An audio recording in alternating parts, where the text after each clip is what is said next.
Welcome to Turn a Page, the official comic book club for Nerd Initiative. Each week, the NI Bullpen will be covering the world of comics, talking to creators, deep diving into some fantastic stories, and much more. Now let's hand it over to the team and turn a page.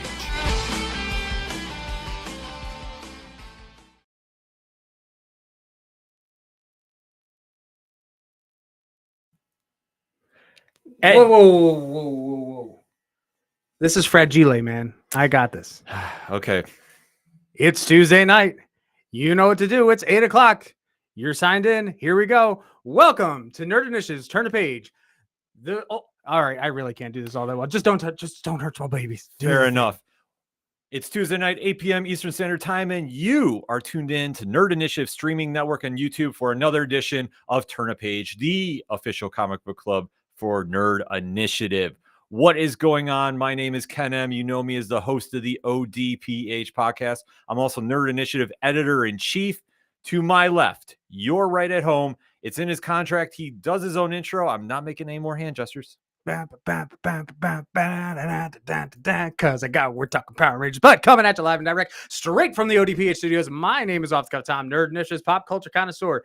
Ken, Kim, Aisha, Billy, Tommy, Adam, Rocky, and Matt, Zordon, and Alpha 5. Always a pleasure. Absolutely. We have a great story to talk to you about this week because we say it every week, but honestly, this is the great thing about being a comic fan in this era. There is so many amazing books out that you can go pick up at the comic shops each and every week now, and it's growing more and more. But there's one in particular that is coming out tomorrow from our good friends over at Boom Studios. Boom.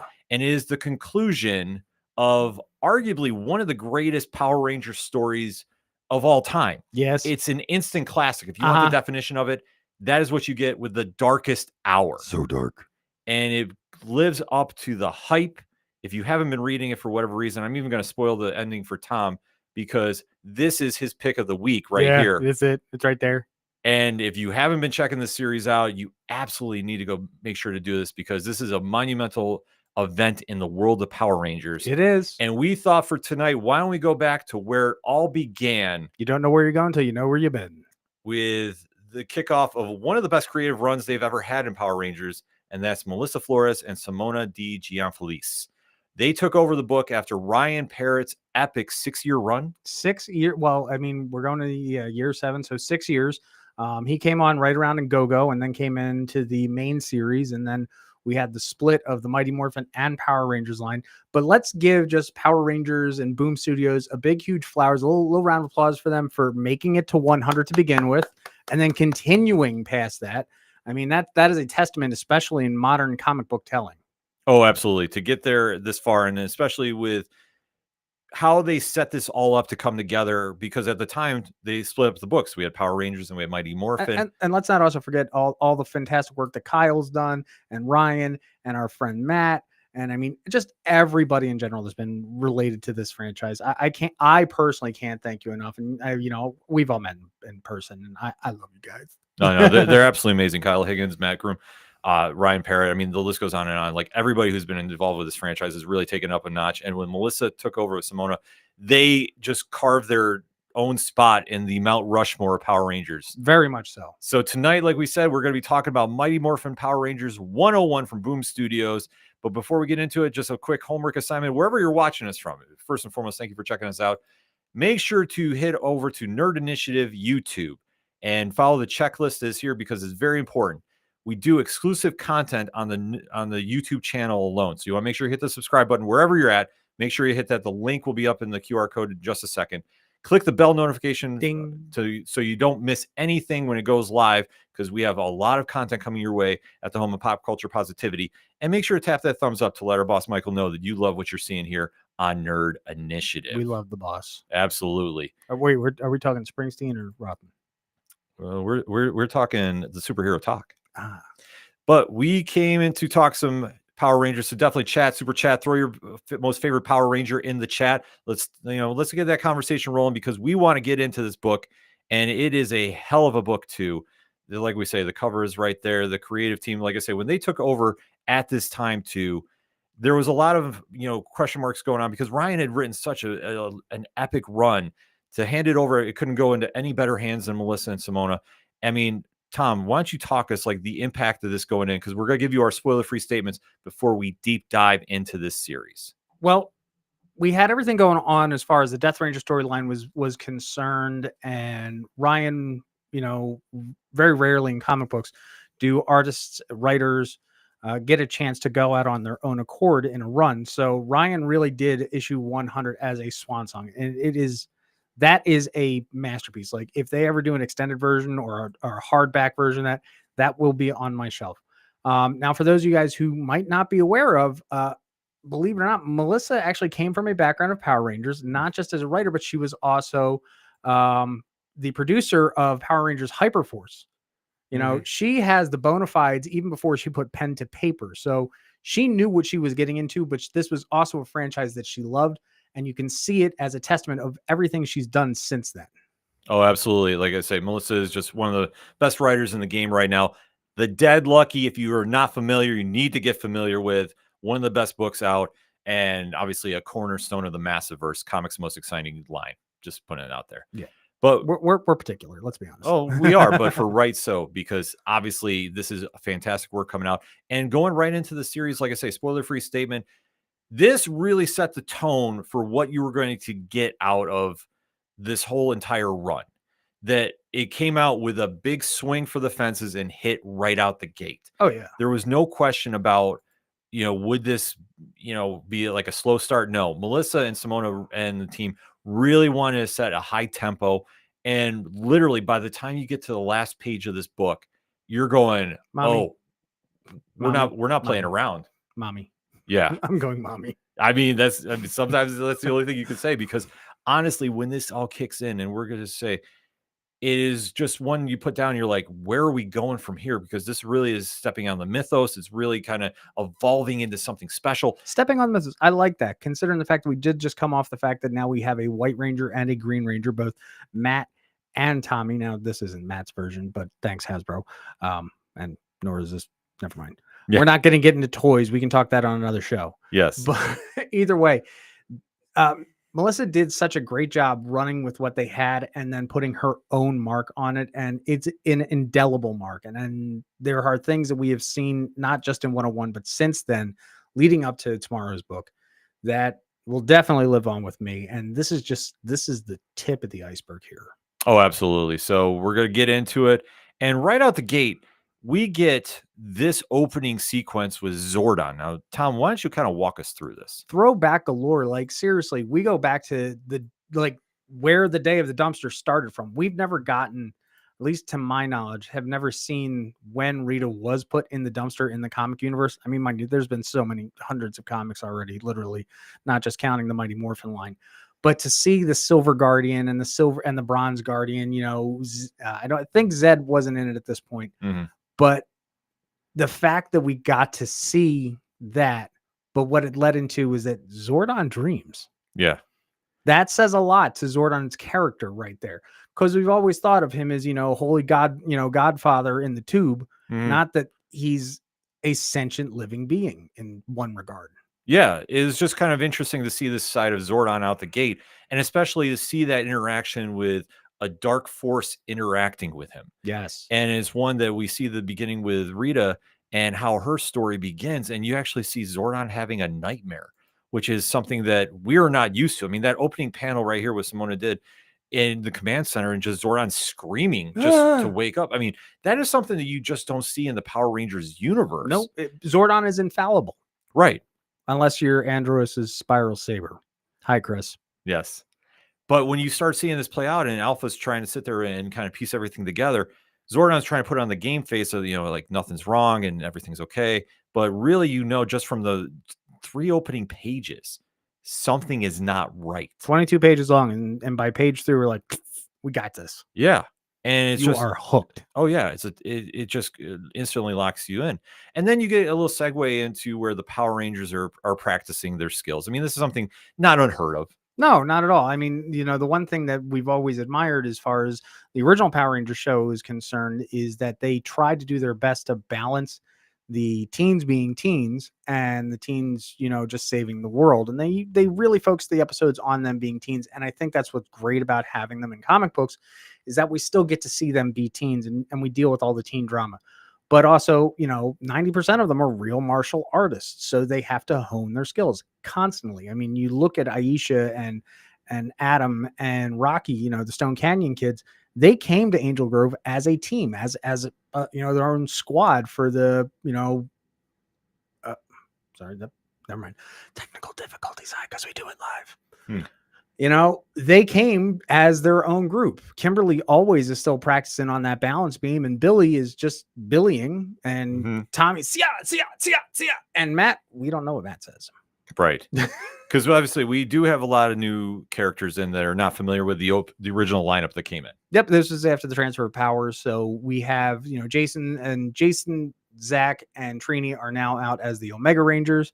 So that's a whole separate storyline that was summed up in 100, but Melissa was real smart here and started back with the Earth-based Rangers, which brings it back to center. Now, don't get me wrong. I think at this point I can finally say spoilers because it's been a year since the run's been out. We go back and forth, not in the way that we did before with the Mighty Morphin and Power Rangers line, but it's balanced out over the next 20 some odd issues. Exactly. So this is where we really start seeing everybody to kind of get a grasp of what's going on. But with Zordon acting kind of funny, it's really carrying this aura of just uncertainty around the group. And you start seeing it play out a little bit more than you're expecting too. Just with the panels that are coming up, you see that Zordon is sending everybody on a mission because he's like, something's not right with the moon, and I can't figure out what is. Well, there's a huge freaking castle on it to begin with. Yeah. So when he starts noticing, okay, something's not right there, team, you might want to go investigate. And you kind of see a little hesitation in everybody, but Tommy and Billy are really, almost leaning into it and saying, we can go handle this. And then you get the great team shot here too. The Morphin sequence. And this leads a lot to be said. Can you put that one back up there? Sure. Thank you. It leads a lot for me again, as a Power Ranger fan, like which way do you read this? I'm just saying, because old school, it was always, Tiger Zord or Dragon Zord, Mastodon, it was the regular line, Saber-tooth Tiger, Tyrannosaurus, So reading it in this, I don't know, someone didn't get the memo or they wanted to rememo it. I don't know. Like, do you read it? How do you read it? Do you read it from left to right or from right to left? See, I've always gone left to right. Yeah. But that's just how I do it. But this is the one thing with a new creative team. If they want to take a shot like this, they can do this. And that's one of the beauties of comics. And I'm not complaining. Don't get me wrong. I mean, it is absolutely stunning the way that they separated it out. And I like the fact that they had they had Rocky and Matt on equal leveling, because that's always been an issue, having both the Red and Green Ranger at the same time.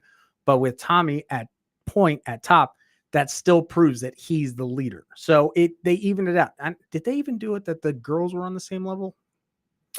We can go back and check. They did. I mean, that's just the one thing that they can really. No, they did. Yeah, they didn't completely balance it out that way, because that's just me complaining about art for art's sake. But that's just me. Well, you are the Power Rangers aficionado here. The Morphin Maestro, the guardian of the grid, the guru of the grid. I think that's what we came up with. Guru of the grid. I believe it is too. I think it is too. So it's a great task to ask. But when you start seeing this all play out, the Rangers have to go investigate. And this is one that it feels like a routine mission at first, but clearly it goes completely off the rails. Because as they're approaching the moon, because there's a castle there that they don't know about, they get attacked by some familiar foes, if you will. And these are the infamous putties. But they're different. How so? They're thralls. They're chaos powered. They're dark specter powered putties. So they're all sorts of messed up. But hold on, before we get to that, we've got a new Dragon Zord mode. We do. We do have a new Dragon Zord. Dragon Zord in flying mode. I mean, look at that. Now, with everything that Grace and Billy did back at the Promethea, again, go read your other books. They redesigned the Dragon Zord. It's not very Godzilla. I can't move this way because y'all can't. Oh, wait. Yeah. See, I'm not all this. Little tiny arms and little head on my head. He's more, hey, how you doing? I'm gonna kick his ass. Yeah. But it plays out to what's going in, but it also sets up just something new, because like I say, when the putties have the dark magic in them, they seem more ravenous. and more violent. And this is something that throws the teens off. So off. Because we've seen this. I mean, it's a trademark staple of the TV show from the 90s. You see, the great action back and forth, but you've never seen them attack and be this feral. Yeah, and they're also not even like Z putties. They're some completely different breed of putty. And again, that is the whole idea of I'm putting my mark on this story. Mm-hmm. There you go. And that's something that with the creative team taking over, they really wanted to make a splash like this. And I think they fully did. I mean, that's the thing about this, that we start out very small. You have the putties who have always just kind of been disposable characters to a degree. Yep. And now you give this new element to them. Very big. And it's something that really plays into setting the tone for what is happening here. Because when the Dragon Zord crashes, everybody comes to, a realization of like something's wrong. But then you have probably one of the more bold panels, and it's subtle. And you have a certain henchman of Lord Zed screaming for help. Tom, henchman is the wrong word. How would you use? He is a lieutenant. Oh, fair enough. He absolutely is lieutenant. You could even say general at some points. In history, you always refer to the main bad guy as the main bad guy, and usually their second in command is their general and or lieutenant. Thank you very much. Anyhow, Goldar's losing his shit. Mm-hmm. Goldar never does. Goldar pulls you into the dark dimension to mess you up. But if Goldar's being messed up, something's going down, just to say the least. So that something big's going on. We get the power blaster and that goes off. Although I know that there's been some designs that have incorporated the Dragon Dagger. I'm just saying I'm going to blame Grace on this one. Well, you can definitely do it. But when you see the scream for help, that is definitely throwing something off.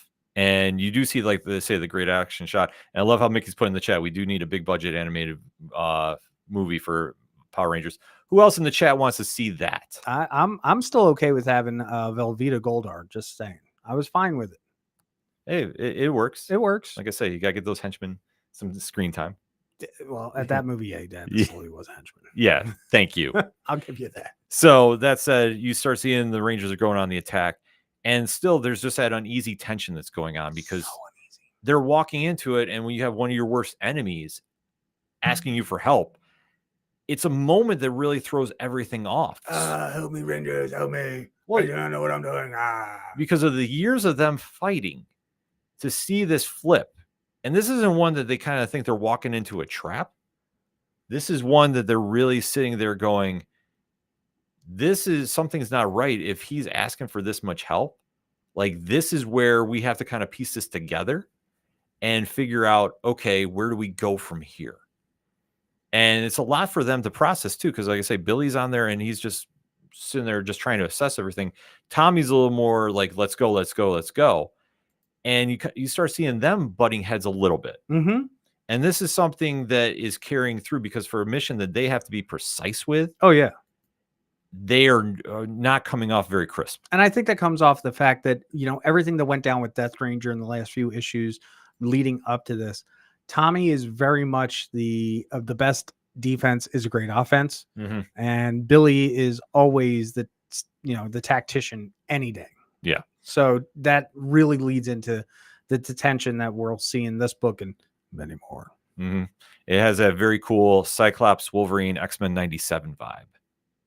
Oh man, but they don't have. But at least you don't see Billy with the little, frame petting it for Kimberly. Yet it won't. But you do see them go charging into action, and you do have another great action sequence that plays out. And it really kind of sets a tempo for like the threat at hand, because even the Rangers are sitting there just commenting about how these are not the same putties they've had to face. Nope. And it's like I say, it's a little detail, but it keeps coming back. And I like how Melissa sets this up, because you're still walking through with them like you're part of the team, and you're seeing that I'm just knocking stuff over. But it's also how they're getting fragile. They're getting knocked down as well, because they have to deal with these new super putties, and to see how this plays out. Well, to see how this all plays out, it really emphasizes the danger at hand and Ken's hand. Yes. Well, I talk with my hands. It's something. It's one of my superpowers. I hear. I see this.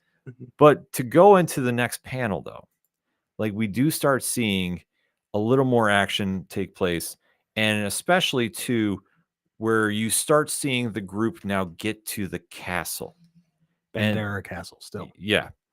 And this is one that, like I say, Goldar's face here just completely steals the show, because for him to be screaming and acting like that, that's a true testament of what is lying at hand. And it's something that really plays into it. Just have an alpha. Fair enough. Okay, but okay. One thing I've always loved about this, Finster is so enamored, has always been, it doesn't matter what iteration, has always been enamored with Rita. And now we have Finster dressed in Rita's dress. Like, how cool is that? Like, I know you have issues, bud, but my God, it's like, it's, it wears the it's one of those. It's to that level. It wears the lotion or gets the water, Yeah. It's the skin suit. It's one that's definitely unique, to say the least. Yeah. And to see how this is all going too, like I say with Finster, it's one that it kind of almost has a horror feel. Yeah. Oh yeah, absolutely. Like you're leading up to it, and it's a little campy, and I like that. But then what we get is the monster inside the castle. Cool. Like, it feels like very easy Power Rangers, but with as much heft that we have going into it, to have the evil royal throne attack. Oh, I mean, it's something that just completely plays into what is going on here, because obviously with the new threats at hand, you need to have somebody that kind of gives that challenge right there with the royal throny too. And Again, it was great. It was drawn well. It looked funny, but yeah, like, we could have got something else. Yeah, we could have. But you know what? I didn't mind this because, especially too, if you're doing a new villain or a new Creature. you want to give something new in the first run. And I think for Melissa and Simona and company to do this, I think was very smart, because it tips off a lot about how this is going to be a different direction. Because if you come in and we just did the same old Lord Zed story, or you brought back Eye Guy or Scorpina, or, we've powered up Goldar again, or Babu or Squad, or I could name a ton of bad guys for this. If you just did that, I don't know if it would connect it as well. And it just adds to the fact that they're leaving their own mark on the franchise. Oh, completely. And that's something that when you take over a run, I just had an idea.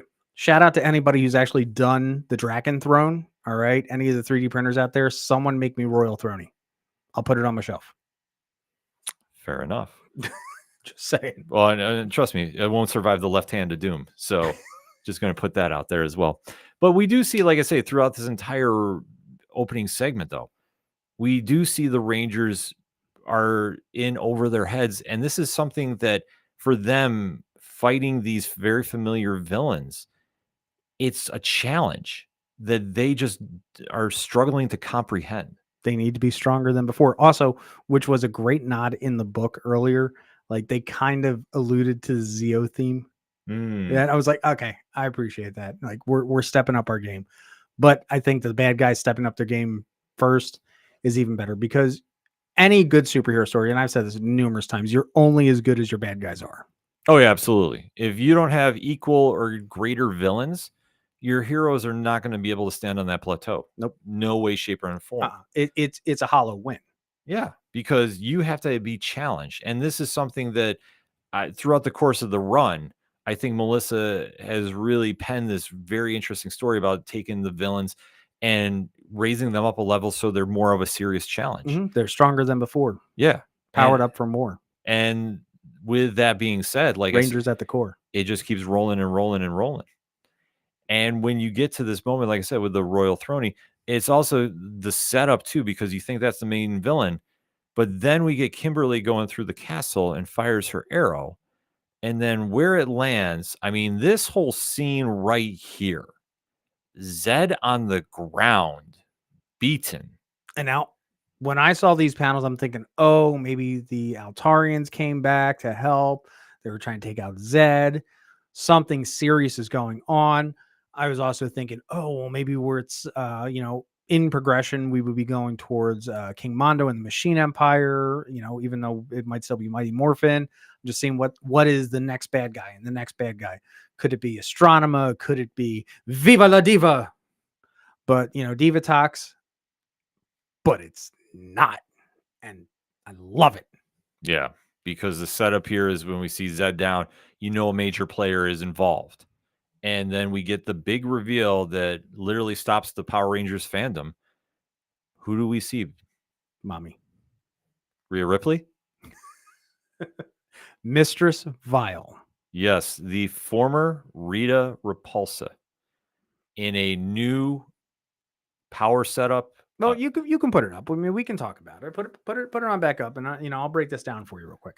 So, if you folks take a good look here, you've got Rita's staff. We know that it's very iconic, but it is completely devoid of any color.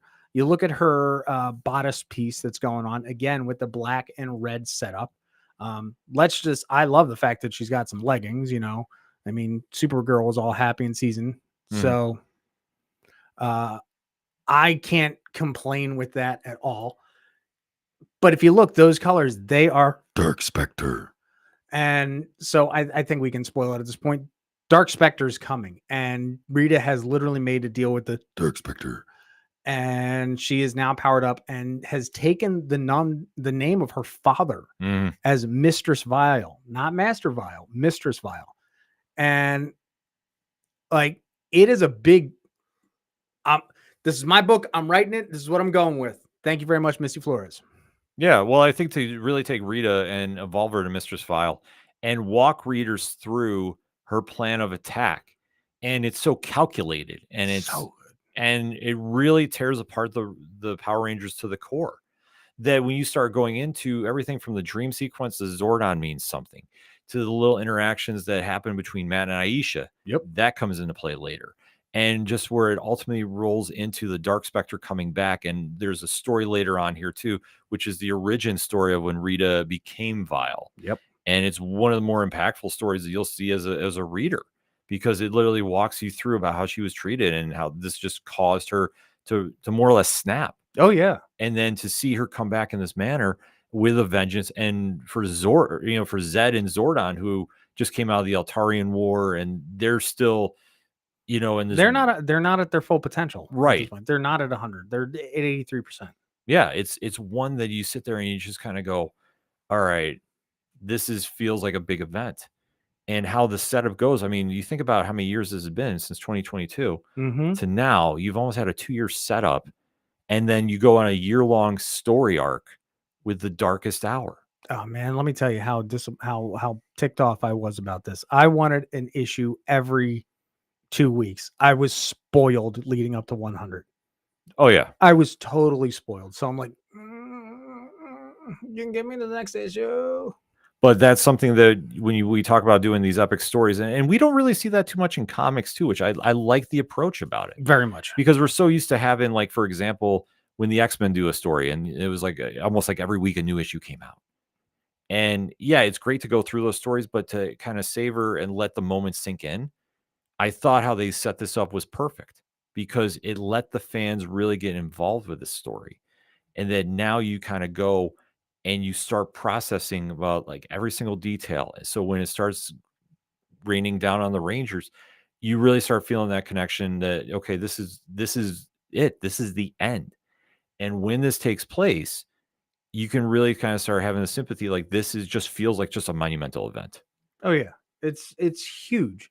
And where we're going with this is everything that you've got from now to 121 that comes out tomorrow has just been ginormous. It's everything is done with such tact and poise.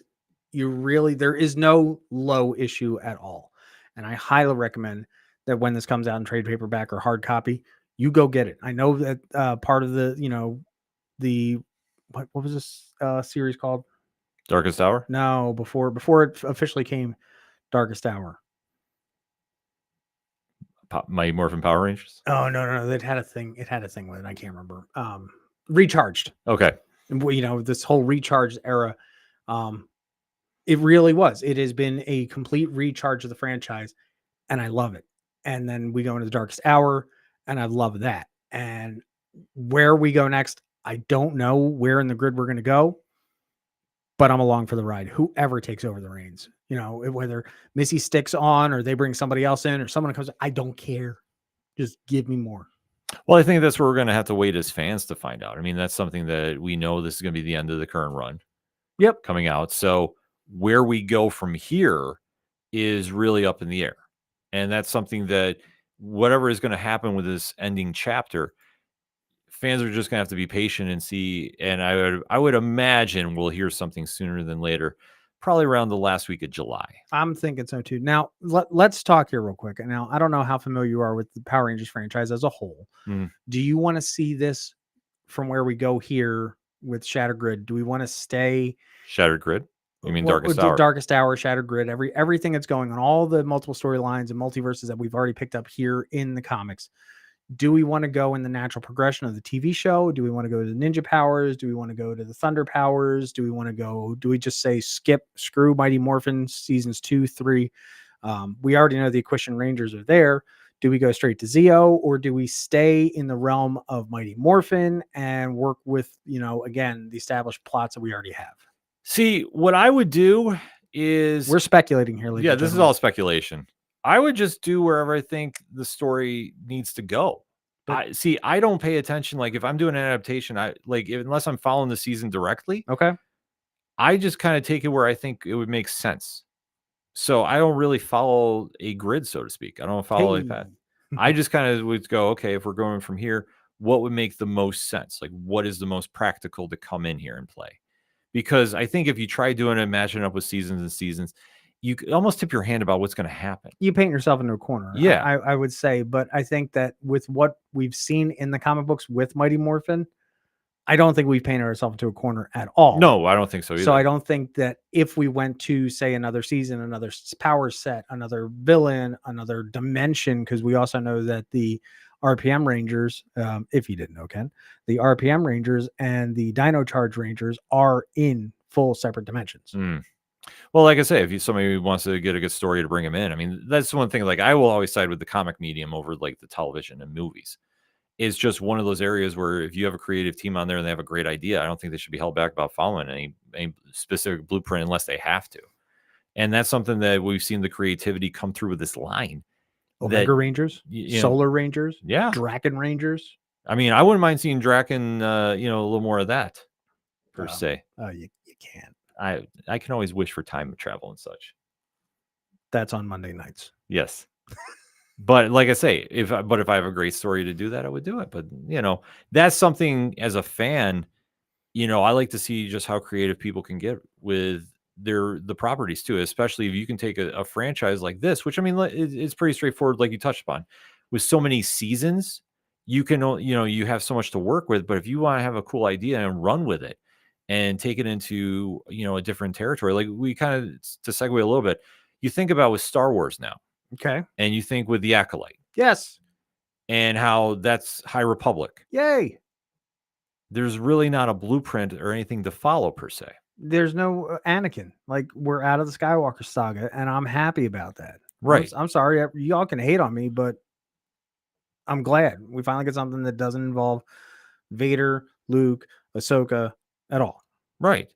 But what I'm going with my point, though, is you can go and take the story somewhere and to kind of have that freedom to run with, I think brings out the best of the creative teams. Agreed. So that's what I want to see happen here. I mean, if they want to follow something, sure, it makes sense. And like I said, Ninja. Well, if it makes sense, run with it. I wouldn't mind having Ninja. Well, just because I want to say it. I know you want to say that. Ninja. But that's just something that you can open up the Pandora's box, so to speak, and just kind of really run with. And like I say, for me as a comic reader, that's what I always look for. So I'm hoping to hear just a really cool hook or pitch, whatever's going to come back, because I'm fully banking. Like I said, I haven't heard anything official, but San Diego Comic-Con is coming up. I would fully, if I have to do percentage wise, I'd say like an 85% chance we'll hear something. Yeah, I would definitely agree. I think we're better off getting our announcement for San Diego than we are for New York. Power Rangers has done so well right now. We've had the 2 crossovers with the Turtles. We're on the second crossover right now with Godzilla, of which that review will be out tomorrow as well at Nerd Initiative. And then we also have the upcoming Usagi Yojimbo. Like, I'm just living in my 80s toy box, or my late 80s, early 90s toy box, like nobody's business. And I can't wait to see what else. Like, we've got Ranger Academy, which is, adding to the Power Rangers lore, which is its own thing. And then there's that other, what's that one shot with the Animal Ranger things that you sent me that I still can't wrap my head around, but I'm for it because it's Rangers. Right. I'm going to do the Kevin Smith. What a time to be alive for Ranger fans. Oh, exactly. And I think that's something that really kicks off, that you see the creativity and the quality in the books, and there's no skips. Like, this is you think about a record you can play forever and you never skip a track. Like, that's what you get with this run, especially. And that's what really dives into. So when you start seeing this play out, like I say, it really is great too. And Tony in the chat there is throwing a great story in, about how you met the late Jason David Frank at Fan Expo Boston, and how he's real cool and down to earth. Yeah. Like I say, when you can have these experiences too, and you get connected with these characters. Oh yeah. You can see how the fandom takes you places, and especially to see how these comics kind of bring it to, full circle. You see these moments and they bring you back, and you want to see where they can go and do something different with, because if it's always the same old, it just doesn't connect. And one thing I do absolutely love that they've done so well is, I'm friendly with a few of the Ranger actors, and I've spoken to them, and some of them, their characters have been represented in this comic book run. I say, well, what do you think of your character, how they're doing? I was like, they got it perfect. They're right on point. So I'm just not going to say which Ranger actor it is who I chat with, hi Karen. But she's absolutely right. The way that that Aisha's been portrayed, she is the heart of the team. And if you ever get the opportunity to meet Karen in real life, she is the exact same person in real life, and she's an absolutely wonderful person off the screen and on the panel page. That's awesome. So obviously we gave a lot of stuff that we liked about the book. If you're new to Turn a Page, we do break down stuff we didn't like. So Tom, why don't you kick us off? Was there anything you didn't like about this issue? No. Wow. One-word answer? Okay, Royal Throny. I'm sorry. It got me because it was cool and funny, but at the same time, with the level of gravitas that we were in at that moment, you took it down a few kicks. Okay, fair enough. Super chat. If you read this book, definitely throw in what did you love about this book? What did you not like about this book? I have to agree with you. I mean, there wasn't really anything I didn't like. Even Royal Throny, I didn't mind. Pacing was great too. Pacing was great. Melissa does a fantastic job about pacing out events going on in the books. 22 pages can either go really fast or it can go really slow, or it just felt like a natural progression. Like you could have probably taken in every page for a minute at a time, and you would have had a full episode. It was like a marathon race, because where you hand off a baton. Yep. Like literally, we start with the Zordon, and that's a great one, and that instantly connects because you see the all-powerful Zordon is now scared. Yep. What causes that? Could you and you can hear in your head David Fielding's voice going, rrr, rrr, rrr, rrr, rrr. Yeah. Oh, completely. So when you start hearing that, you get a sense of the danger that's at hand, but you don't really know. And then when you see the Power Rangers fighting and, making all their, skills getting sharper. Yes.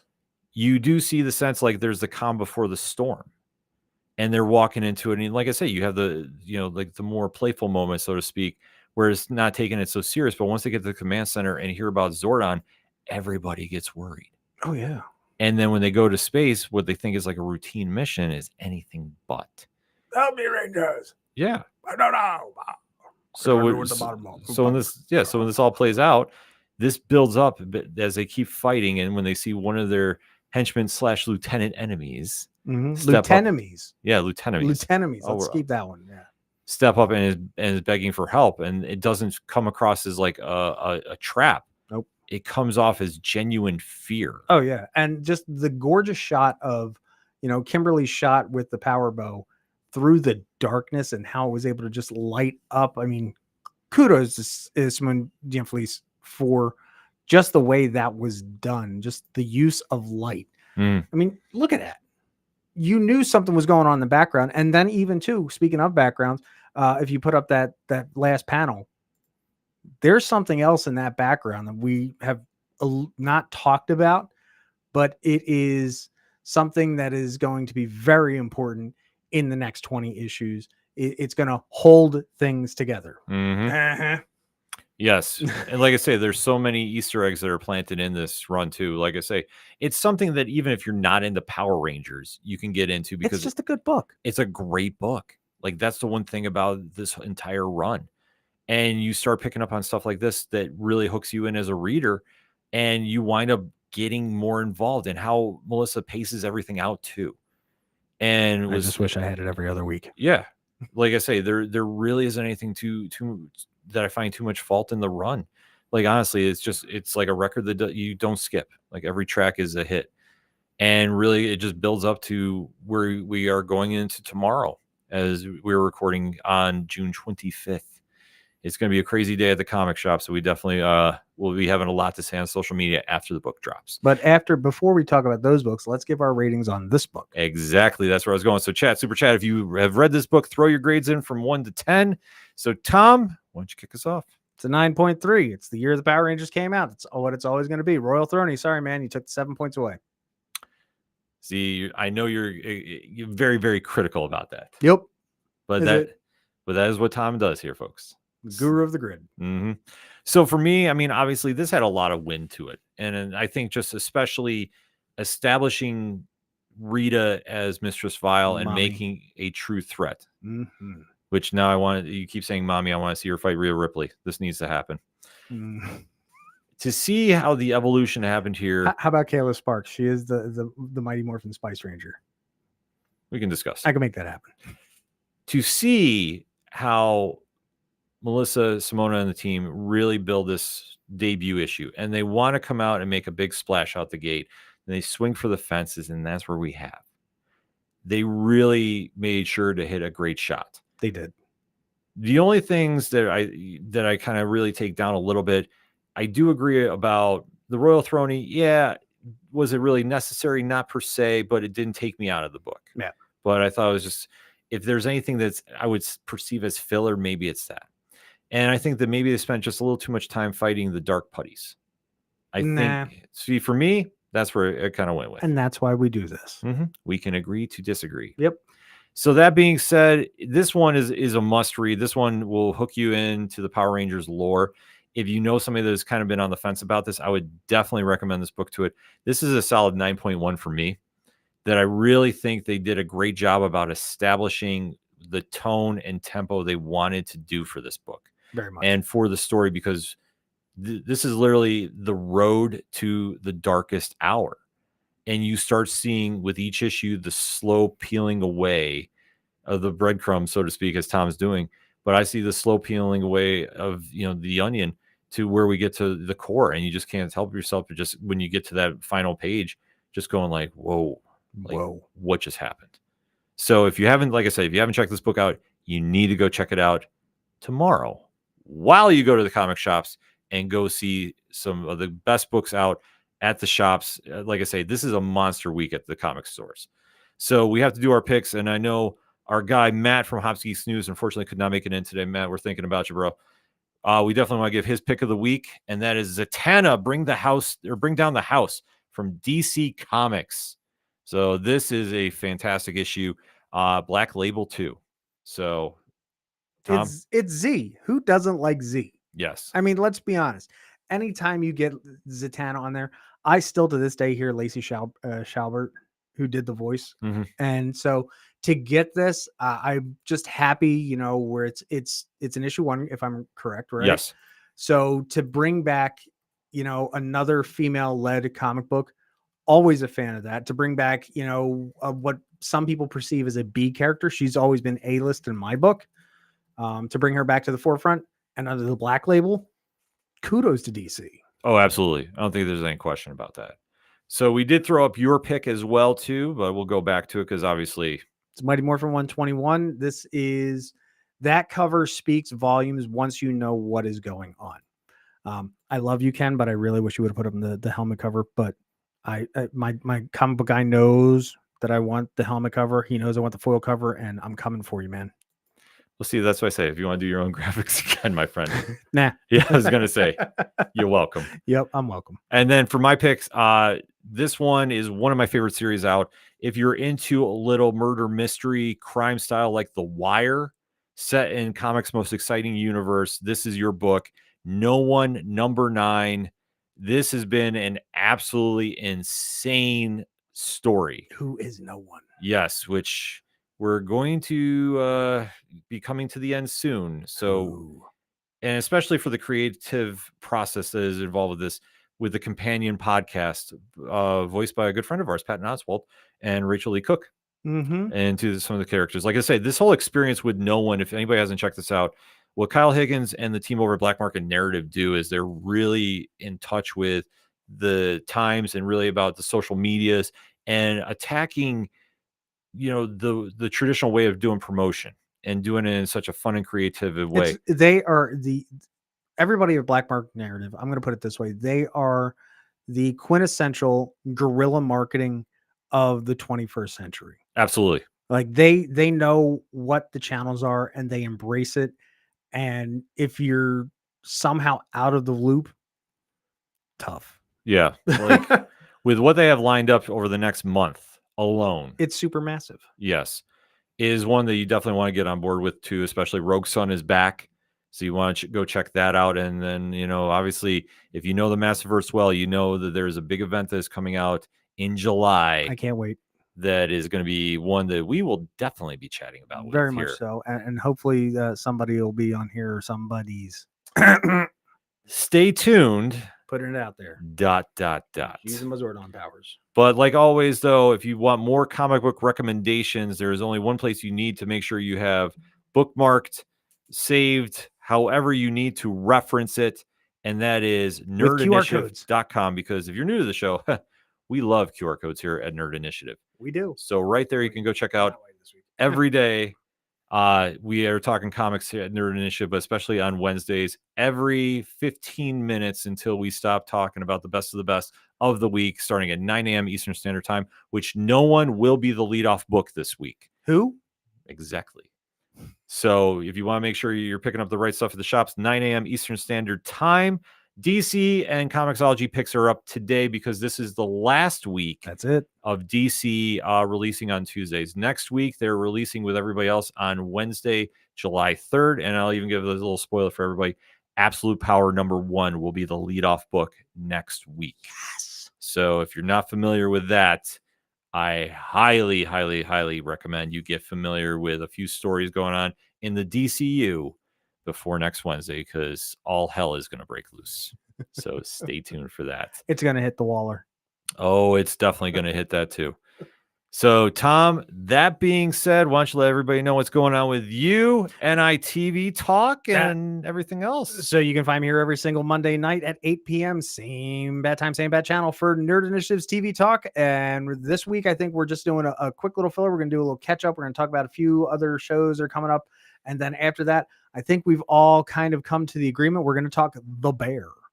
Ooh, The Bear is coming back this week on FX. Yep. Great show if you have not checked show. it out. Yeah, if you haven't checked it out. Show has given me PTSD in a good way. Yeah, I could hear you on that. Working in the food industry, yes. Mm-hmm. That will definitely show you that.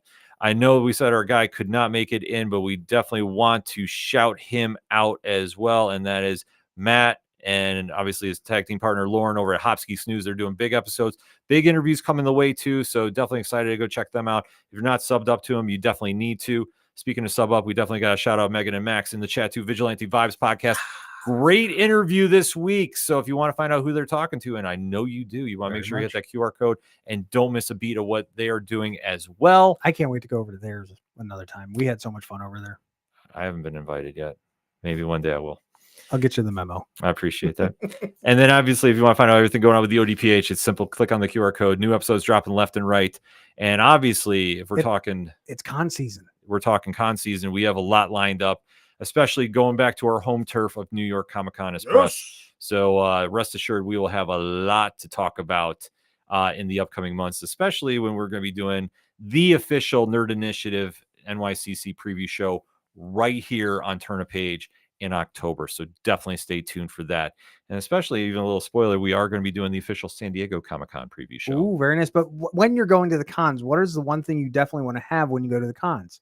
You want to wear your nerd on your sleeve, right? Yes, because we have to make sure to appease our boss, Michael, that we are promoting. If you want to wear the coolest gear at the cons, you need to go click on that QR code, go support the Nerd Initiative brand, and wear some gear out into con season and beyond. I'm a pretty Vanna. Yep. Get a hat, get a cup, get whatever you need to make sure you're supporting the brand. And obviously tell everybody that you are there for the home of pop culture positivity. And then Thursday nights, obviously Wrestling Night Live, coming off the top rope, talking AEW, WWE. A lot is going on there. GCW, New Japan Pro Wrestling, and much, much more with Rich, Nick, and yours truly. So we definitely have a lot to say there. And if you're saying, well, whoa, that's a lot of stuff going on. Well, it's simple. We make it so easy for you. Hit that subscribe button right there on the QR code. That will take you to Nerd Initiative YouTube. Click on it. Make sure you hit that sub so you don't miss any of the content coming out. That's why you do the bell notifications, because there is a lot coming out. I wish I could actually divulge what is coming, but we're on double secret probation. I was going to say we have double secret probation, and I don't want to get reprimanded again by Mr. Superhero Talk for divulging too much. But let me just say this. We do exclusive content on the YouTube channel. So if you're not familiar, get familiar and make sure you hit that bell notification so you don't miss anything going on, and tap that thumbs up, because we want to see more content from your favorite creators on there. We can make that happen, but we have to know that you want to see that. So that has been a lot to go through with, obviously, the home of pop culture positivity. Website has got stuff popping off left and right. We have articles happening all the time. It is just a wonderful time to be in the new era of nerd. And let's not forget NI Sports. NI Sports is coming right after the official Nerd Initiative news show hosted by Nick and Mickey. I'll drop that spoiler. I'll probably get reprimanded for that, but that's all right. That was worth taking a shot with, because obviously those guys have something lined up very, very shortly after July 4th. Yay. So if you want to know more about that, well, stay tuned. Hit the ball, score the touchdown, go team. Yes. So that being said, obviously we want to say, first and foremost, thank you for checking us out on another edition of Turn a Page, and we'll end it like we always do. When you're at the comic shop and you have a great issue in your hands, such as Mighty Morphin Power Rangers 101 from Boom Studios, and you see somebody struggling to find something at the shop, hand yours off to them. Tell them turn a page. We'll see you next week. I'm out.